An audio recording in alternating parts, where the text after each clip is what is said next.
Hello, I'm Brad Stubbe, Sheriff of Manatee County. Welcome to Sheriff's Patrol. And I'm Dave Bristow. Coming up on Sheriff's Patrol, students strike back against graffiti. And we'll take an inside look at some tough training. But first on Sheriff's Patrol, unlicensed contractors are becoming more and more of a problem in Manatee County. As we hear from Randy Warren, the Sheriff's Office recently participated in a sting operation targeting unlicensed contractors. Dave, they kept coming by, one right after the other. Contractors looking for business.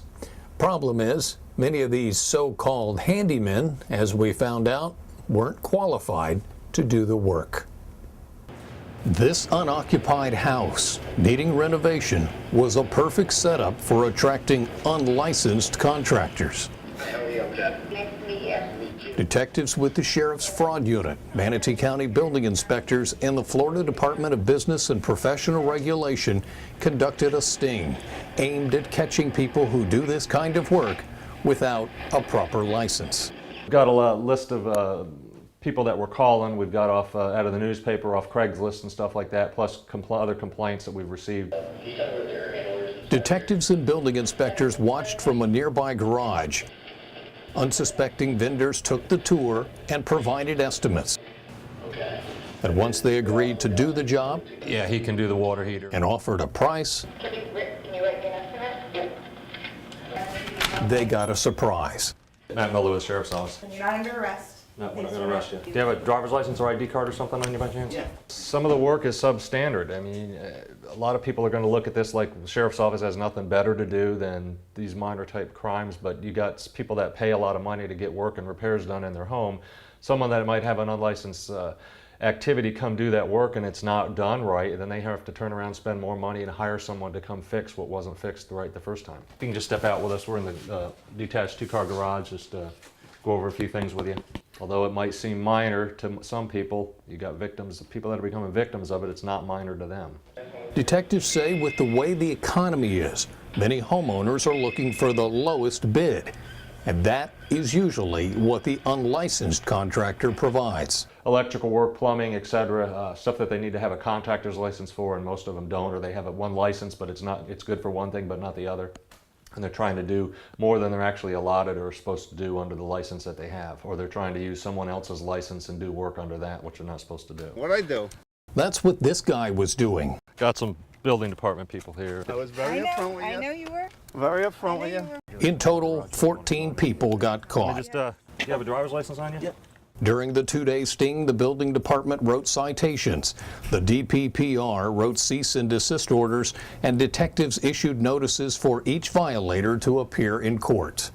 Do what you got to do to get a license to be legal, and you wouldn't have to worry about the guy hiding in the garage and being fined or arrested for doing activity. Yeah, I know. That's why we're here. Come on. I'm not going to jail. No.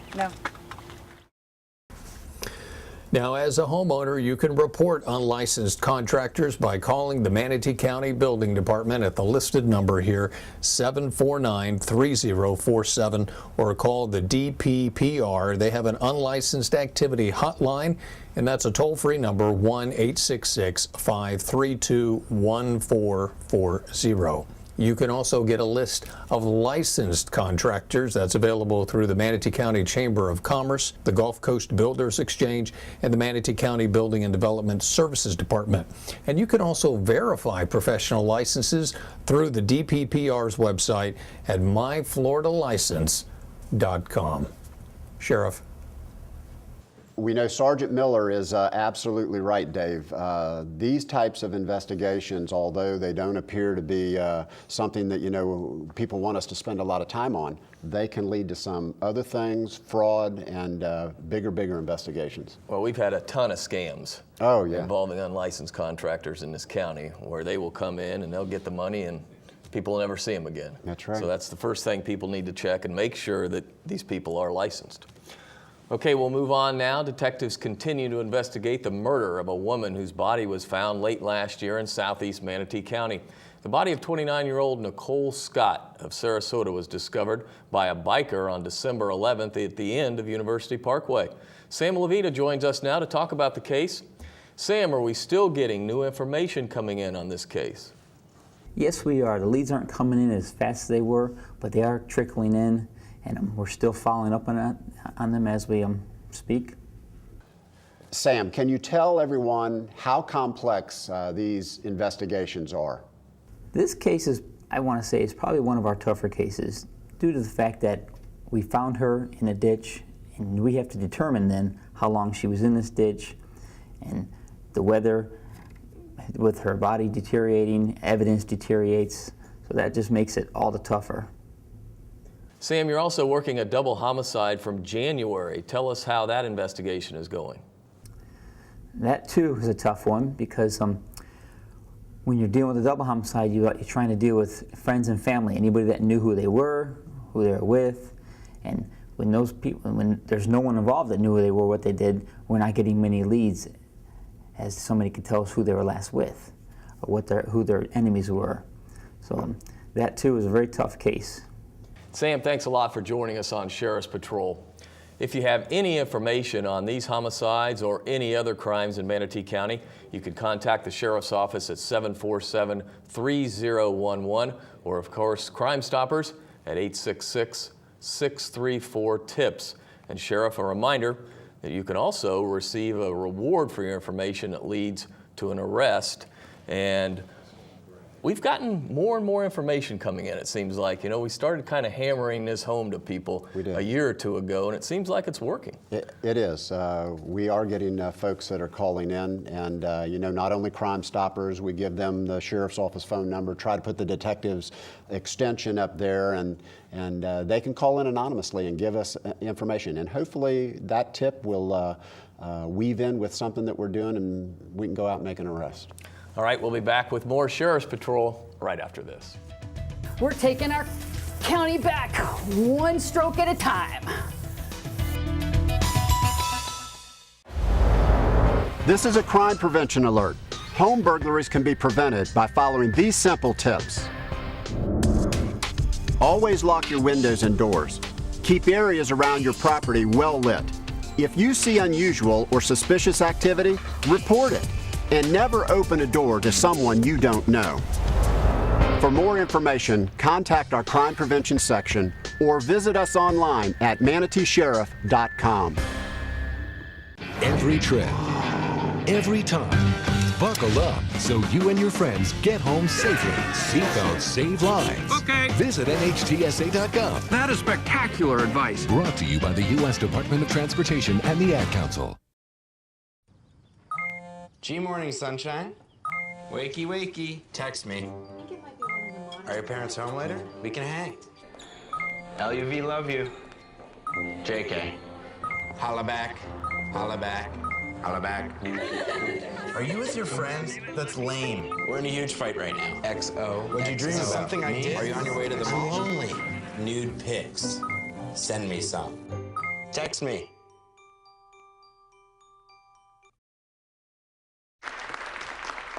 Today I'm going to talk about Patty. Patty's best characteristics, she's stupid. Stupid and ugly.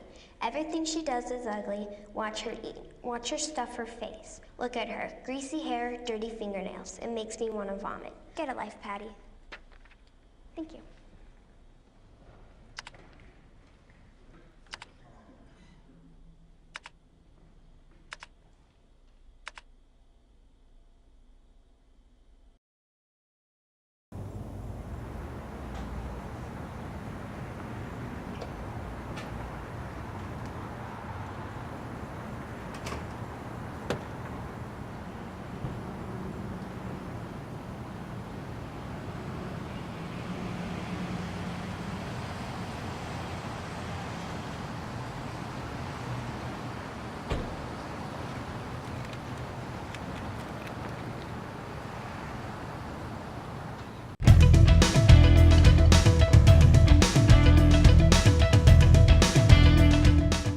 Welcome back, everyone, to Sheriff's Patrol. Along with Manatee County Sheriff Brad Stubbe, I'm Dave Bristow.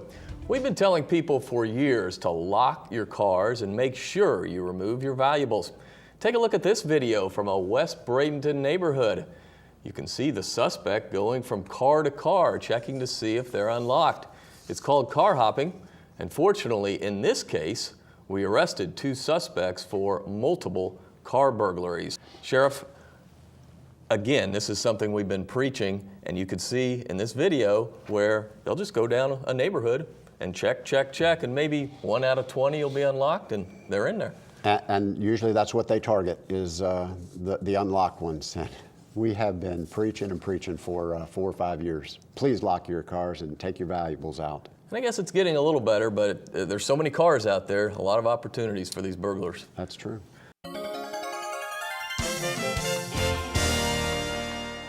Turning to news from the Sheriff's Office, our deputies of the month are Detectives Jeff Bliss and Scott Williamson and Sergeant Randy Lamb. Detectives Bliss and Williamson assisted a man who was having a seizure and subsequently a heart attack. Their actions helped save the man's life. Sergeant Lamb was instrumental in persuading a man who was barricaded in his residence, threatening to kill himself, to come outside and give up. Fortunately, no one was injured in that incident. Our employees of the month are Colin Hout and Nicole Vallant. In promotions, the following deputies have earned first-class status: Stephen Chenard, Deputy Scott Bird, Thomas Kazmarek, Gary Thomas, Joseph King, Mark Fitzpatrick, Louis Martinez, and Matthew Hall. In years of service, celebrating 25 years at MSO are a couple of Dons, Don Stroup and Don Earl. Hitting the 20-year mark are Dwight Cooper, Christine Thomason, Damon Ackerman, Tammy Harmount, Sandy Ellison, and Joanne Sutner. Finally, retirements to pass along this month: Edward Woodward, Joe Leitenberger, Judith Heston, and finally Mike Grimes. Sheriff, getting back to our deputies of the month, quick actions by these deputies help save maybe 2 lives.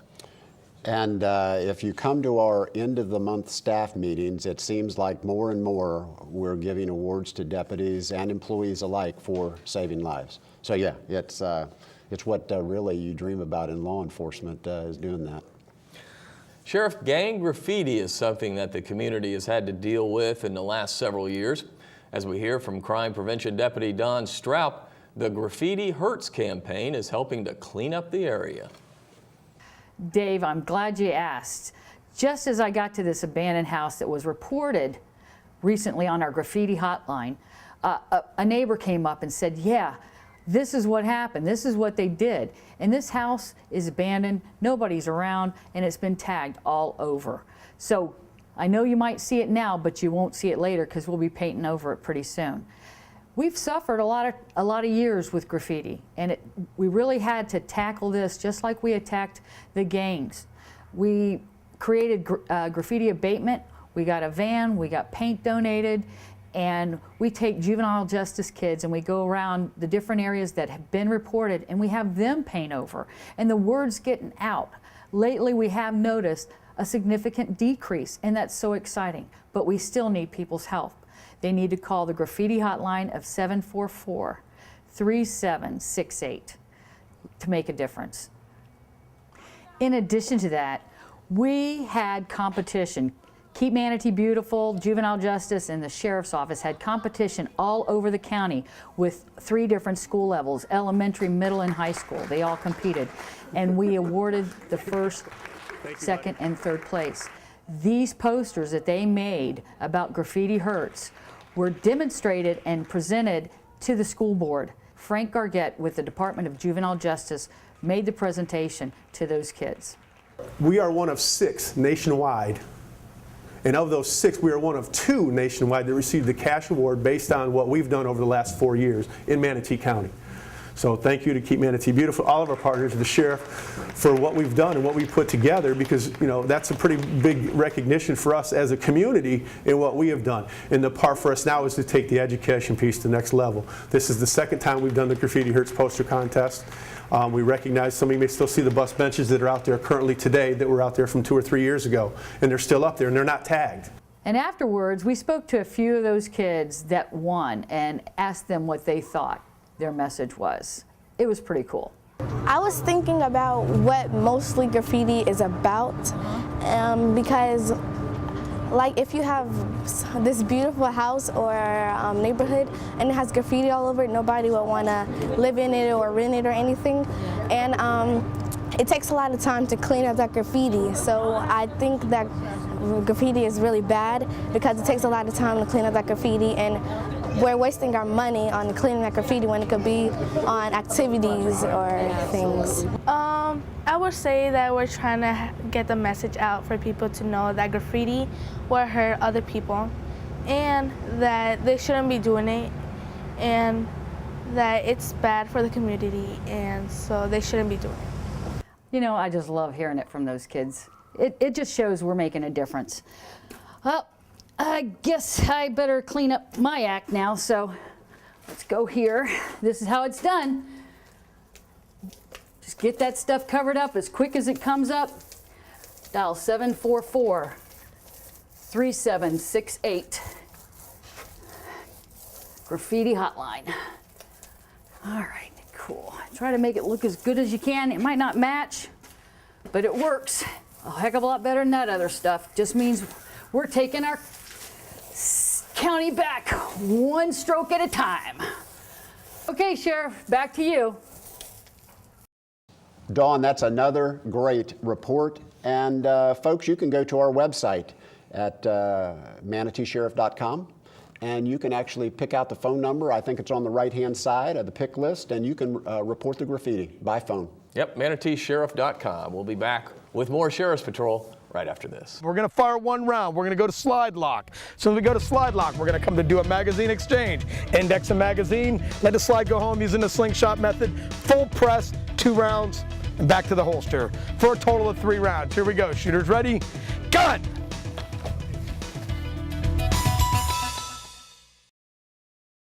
Car crashes occur every 12 seconds. 9 teens are killed each day, 3,500 each year. The nation's #1 teenage killer is car crashes. Teen Driver Challenge teaches young drivers about safety techniques, vehicle dynamics, and how to avoid accidents.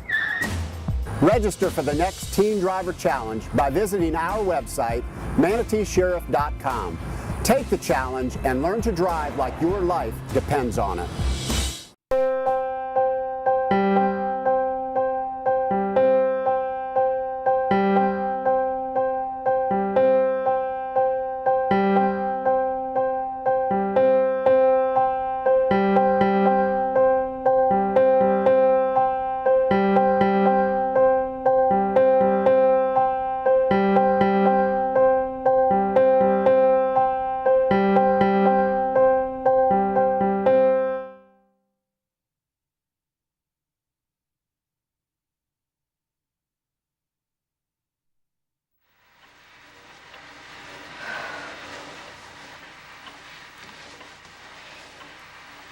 On September 15th, my son was sentenced to 10 years in prison for a gun crime. That day, he sentenced me to 10 years of worrying if my baby is okay.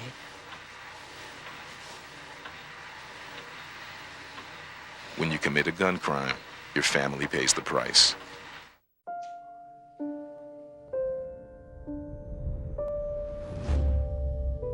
What if a disaster strikes without warning? What if life as you know it has completely turned on its head? What if everything familiar becomes anything but?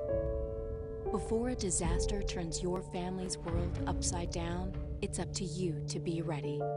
Get a kit, make a plan, be informed today. Learn how at ready.gov. It ain't worth it. Either you're gonna be in jail, prison, or you're gonna get shot up, probably get hit, end up being dead. It ain't worth doing the game, trust me. I know, look at me. Being in jail, going to prison, it ain't worth it. Don't join. Is gang life what you want?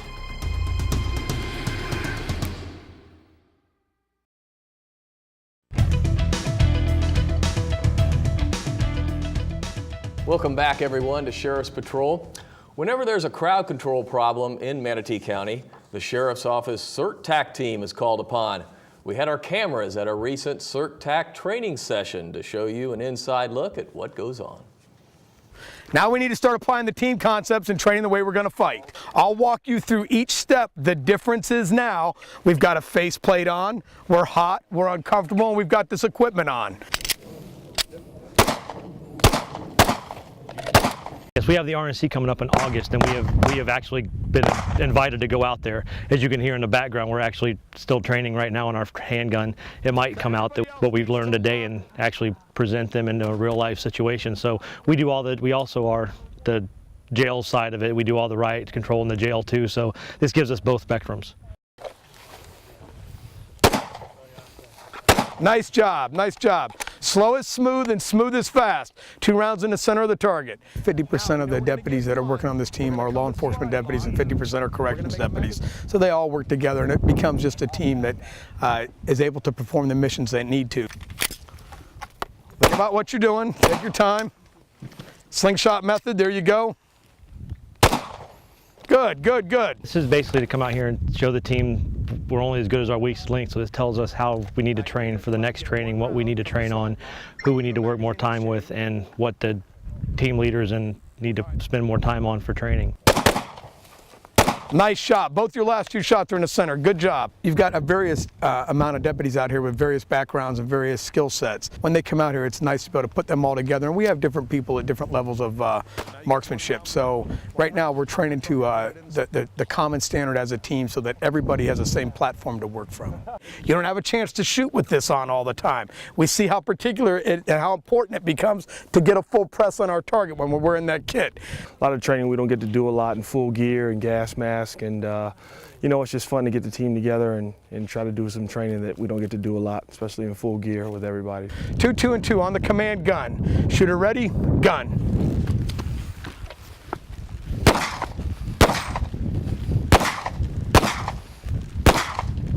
Bilateral shooting, we talked about how important it was this morning. Being able to shoot from the right, being able to transition and shoot from the left.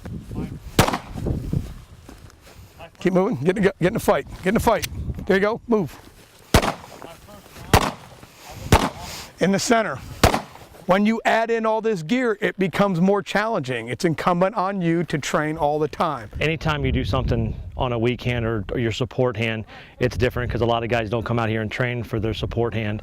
So it just lets them come out here and instead of being in the middle of something bad, realizing that I don't have the proper training on this, just tells them that, hey, I might need to go to the range and take a little bit more time out on my own time to train on the stuff that we don't usually practice on.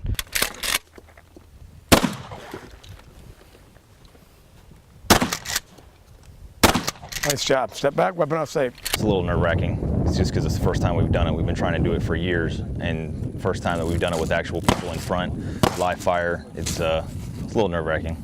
It goes on your left hand arm strap. The arm strap does not go tight, just enough to keep it from falling off. It doesn't want to be too tight because if they grab a hold of it and you can't strip it, you'll end up in the place with them, and you don't want to be there. It's hard anytime you put the helmet on and the goggles and just different parts of your gear that you don't normally train in. It throws in kind of a wrench into your normal training.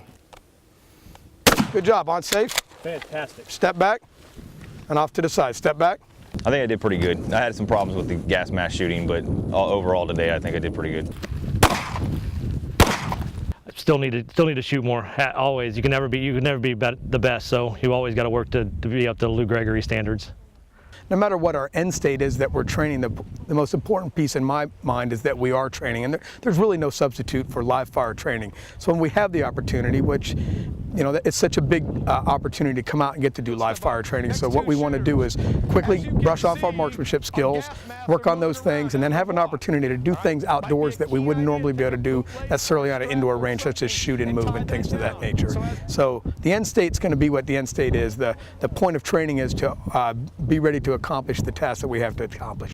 I mean, you know, I haven't been in a gunfight, but they say, you know, when you get into a gun battle or a crisis situation, you know, your training takes over. So hopefully we train hard, and when the time comes, you respond. Weapon off safe. 2 rounds. There's an old military adage, you're going to fight like you train. So the only way for us to actually do it right when like the RNC comes up, or if we have an incident out in town, the only way we're going to actually act is the way that we train. So it's very important to do this kind of stuff in order to, if it actually unfortunately comes up in the real world, we have to know how to approach those obstacles and those things that face us. Keep him in the middle, keep him in the middle. Nice job, nice job. Good job, magazine exchange. 2 more rounds, good press. Nice job. Sheriff, again, one of the big events coming up for CERT-TAC would be the Republican National Convention, which is going to be held right in Tampa. That's true, and a lot of our assets will be up there during that period of time because this is an event that draws thousands and thousands of people. Yeah, no doubt about it, and it will be packed. It will be. Come late summer. Finally, on Sheriff's Patrol, take a look at this video of a burglar trying to break into a liquor store out in Texas. The thief had a little too much to drink before attempting this break-in. First, he has all sorts of problems trying to get up on the roof. Then, as you can see, he crashes through the ceiling. After regaining his senses, he goes on a shopping spree. But then, believe it or not, he runs into yet another problem. He can't get out of the front door. It's a security door, and he just can't get out. So what's he do? He finally decides just to sit down and wait for the police come, and they arrest him, Sheriff. Unbelievable. It's probably one of the funniest videos I've ever seen. And it's amazing what cameras capture these days, isn't it? No doubt about it, and they're everywhere. That's what people sometimes don't realize. That'll do it for Sheriff's Patrol. You can follow us online at manateesheriff.com, also on Facebook and Twitter. For Sheriff Brad Stubbe, I'm Dave Bristow. So long, everyone.